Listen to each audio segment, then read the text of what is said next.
Hey Hat-Tricks fans, we welcome you back inside the Hat-Tricks Lounge for Week 5 of Hat-Tricks Weekly. Doug Lattuca alongside the General Manager of the Hat-Tricks, Matt Voity. Matt, your team 2 losses this weekend. 1, you did grab a point in the second game. What were your overall takeaways from those 2 games? There were swaths of time that we played really, really well. I think we have to manage our mental game much better. I think Friday night, it really bit us. Like, we came out, we played really well, and then they score a goal, and then we start to kind of fight our own game. And I think it's just one of those pitfalls that we have to stay out of and do a better job of managing. You know, it's not, hockey's a fast game. It's not going to always go to a specific script. I was talking to Josh LaBelle a little bit earlier in the locker room. He'd mentioned playing a full 60-minute game, which is something that you hear a lot in locker rooms. Yep. Heard a lot last year as well. He mentioned maybe more playing, that you guys have been playing more 45 to 50 minutes and 10 minutes off, and all of a sudden you've got a couple pucks in the back of the net. How does the team stay consistent and play a full 60-minute game?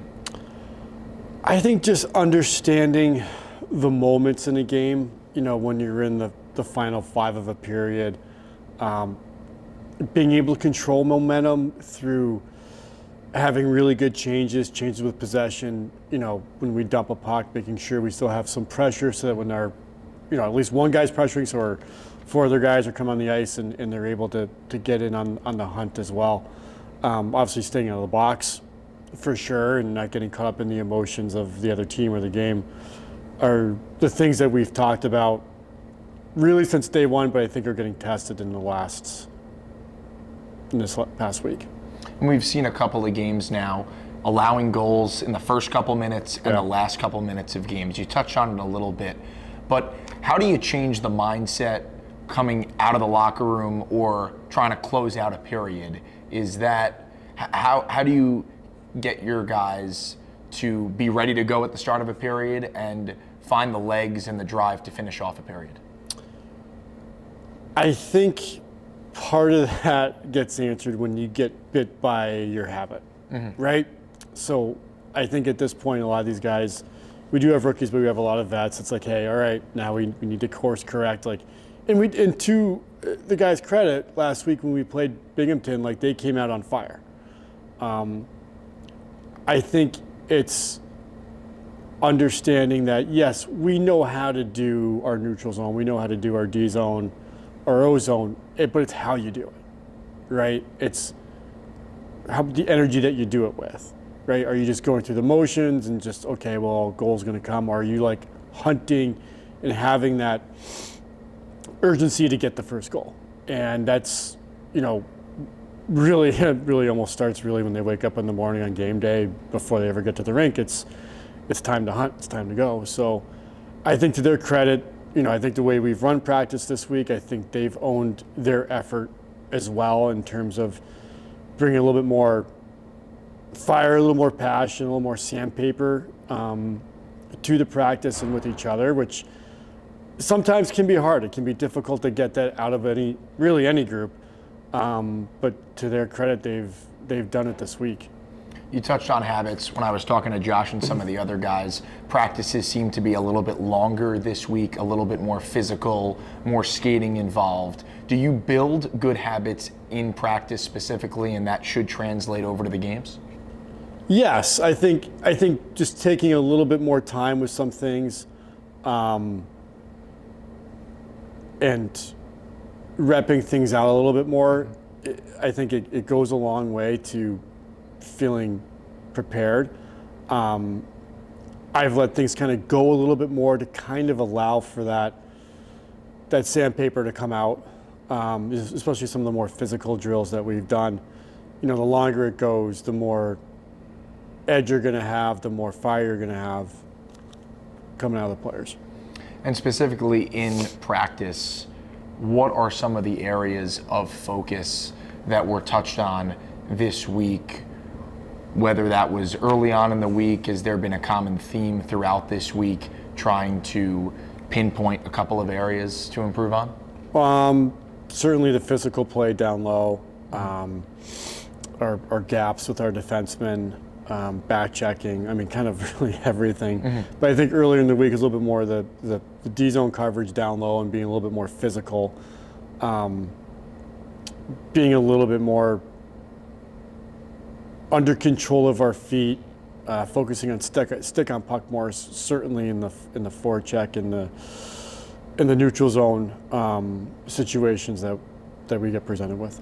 I mean, Josh was pretty honest when we spoke a little while ago about the defensive responsibility that group is taking on. He said the forwards have done a pretty good job. The goaltending, said they've had to buy him a couple of meals over the first part of this season, just how solid they've been. But he said there is responsibility on the back end to improve and be better. Do you think that's a fair assessment of what's gone on with the defensive group so far? Yeah, I mean, I defense really is a team thing in the sport, and I think, our forwards could be doing a better job as well. But they're not crazy adjustments to be making 7 or 8 games in, whatever it is. But we need to make those adjustments, and I think I said this last week, we're at a point where we need to kind of go this way, or we're going to go that way, or we're kind of just going to meander, and we need to go the right way. And I think, a guy like Josh helps lead the way with that in the locker room and on the ice. I think we're poised to make that turn in the right direction this week. I mean, when you're talking about making that uphill climb and that turn to more positive, of course, there's expectations with any season in Danbury hockey. You've got a great opportunity this weekend, 2 games against the top team in the division. We saw Binghamton sort of pull away from the rest of the pack last year. You guys about 10 points back from them going into this weekend.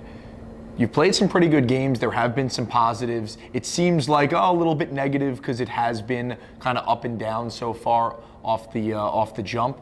But you do have an opportunity to come away with a couple of wins against the top team. Yep. How do you keep yourself in these games, come away with points, and just get over the hill where you're turning maybe a 1-goal loss into a 1-goal win?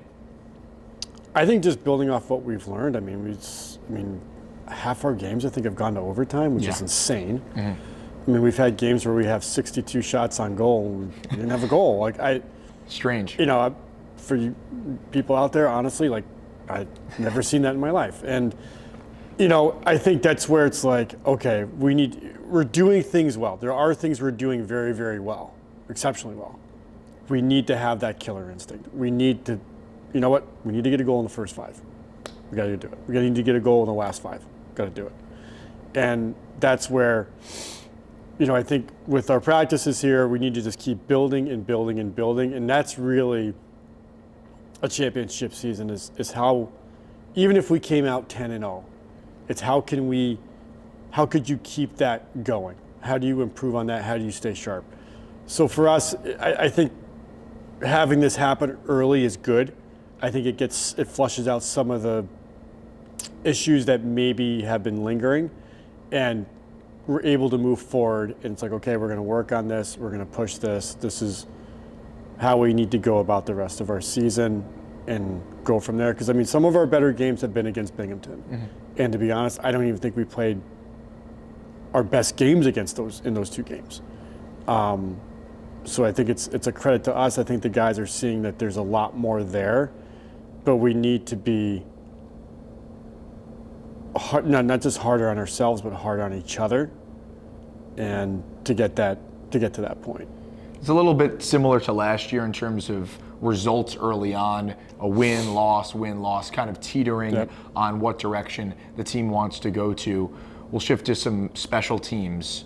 In the first game, not much special teams of the weekend, the 6-0 loss. Yes. And then the second game, special teams did play a factor. I think I'll look at the numbers here. It's probably because of the travel. 0 for 21 on the power play before the game on Saturday, and you were a perfect 17 for 17 on the PK before Saturday's game. And then you had 2 power play goals against, 2 power play goals for in that game.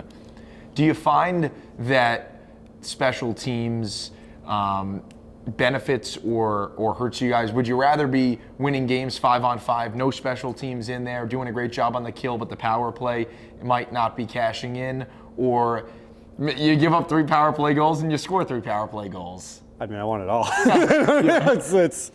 I mean, you want to be 100% on the PK and 100% on the power play, but I think, if you're looking at it soberly, you want your specialty teams to help you with momentum, right? And to help you in key spots, right?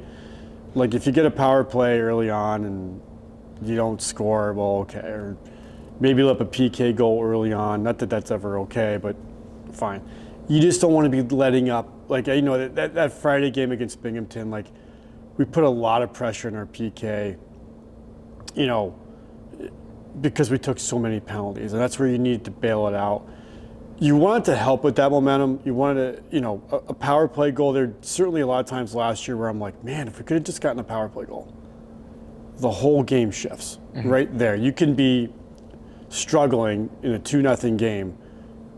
The other team takes a penalty, you pop a goal, and now it's 2-1, and the whole feel of the game is different. So you really want your specialty teams to be there for you when you need them.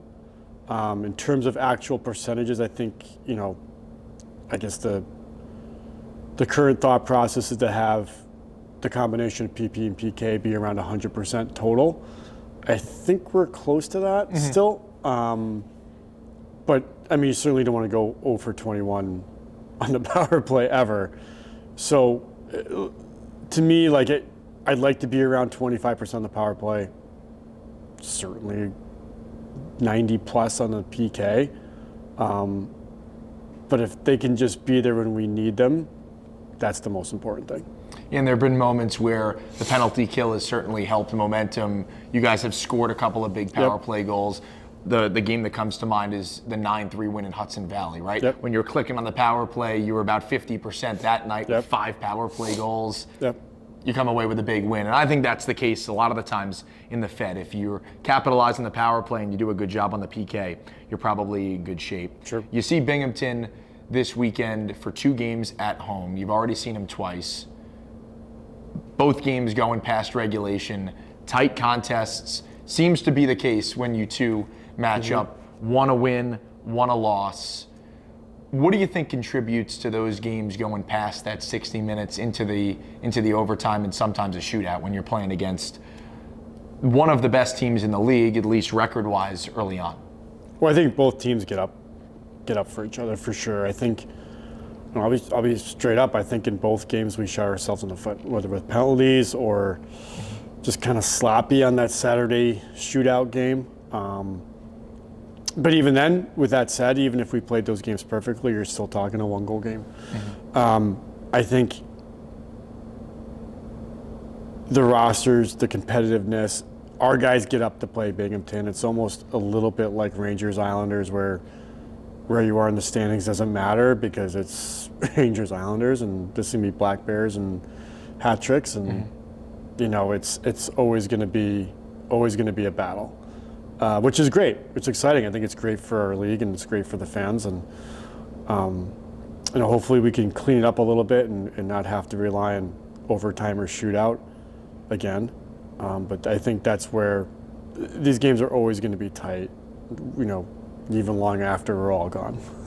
Yeah, and I mean, I think it comes back to just kind of closing the door, right? Finishing off these periods, finishing off these games. And I think around the team, you hear it from the fans a little bit, some question marks, some uncertainty, just because right now it's around 500. Typically, this team just has expectations of winning another Commissioner's Cup championship and just continuing to go.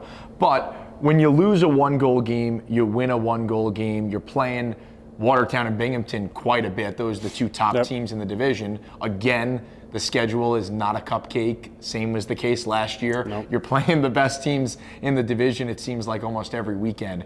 What does that tell you about your team? Maybe the results aren't there and you're not getting the full 3 points every night, but you are competitive with these teams that, if you look at the standings, are at the top. Well, I think it shows us that we're right there. We're half a beat off. I think it's going to come down to how well we progress the rest of the season. I still believe we can win a championship. That's still our stated goal. It's what we come here in the morning every day to accomplish. We need to make some adjustments for sure to do that. We're not far off. I mean, even with, you said Binghamton's 10 points ahead. Somewhat, yeah. It's about 3 games. Yeah. You know, that's not, I mean, I always forget that too. I always think 2 points, but it's 3 points. That's 3 games. You know, that's in a long season. You know, I remember our first year here, we were, I think at this point, 1-5. Yeah. And next thing you know, we won 10 plus games in a row. And not saying it's necessarily going to happen here, but you know, things can change pretty fast. And I remember even in that season, I know it was a COVID shortened season, but Elmira was our biggest rivalry, and they ended up heating up and winning 10, 15 in a row. So this season's a very long season. It's about stretches and segments, and I think haven't even hit that 10 game point yet. And we're on our way up, I feel, in the way we're playing. So I think it's a really good place to be, especially with those 2 teams who I think it's going to be a war between January 1st and April, whatever it is, 15th. You guys will be in the locker room after the first period on Friday night when we have our first annual IHOP pancake eating contest on the ice. So the question I have for you, I know it's something. It should be a fun one, and fans can sign up on DanburyHattricks.com. If you had to pick one player in the locker room right now that you think could win that pancake eating contest, who would it be? Let me think about that one. There's 2 names that come to mind. It's first one's Cunny, and the other one is Henner. Corey Cunningham or Dustin Henning there for the pancake eating contest. Well, they won't get an opportunity, but you certainly can. DanburyHattricks.com/pancakes. You can sign up. It's happening at the first intermission, and then you get a chance to compete in the contest at IHOP Danbury later on in the season. Chance to win free pancakes for a year. So you really can't beat that. Then Saturday night, if you are a member of a cheer, dance, or gymnastics squad, come on down. You get a free ticket and a bunch of different perks. You just have to go to DanburyHattricks.com. Under the community tab, you'll see promo nights and then that specific night. So we'll see you on Friday and Saturday night for those 2 games against the Binghamton Black Bears. And Coach, we'll fill in the blank here. These, of course, 2 big games early on. Nobody's really standings watching at this point. We're only in November. As we all know, this is a very, very long season. Yes. The snow will fall. The birds will come back out and start chirping in April. And the rain will come for the spring before this whole thing is wrapped up. But you do want to keep pace. You have an opportunity to practically cut that standings deficit in half with 2 wins. But it all starts Friday night. So the Hattricks come away with 3 points, not 2, not 1, against Binghamton if they do. We're feeling much better. My mind is set on 6.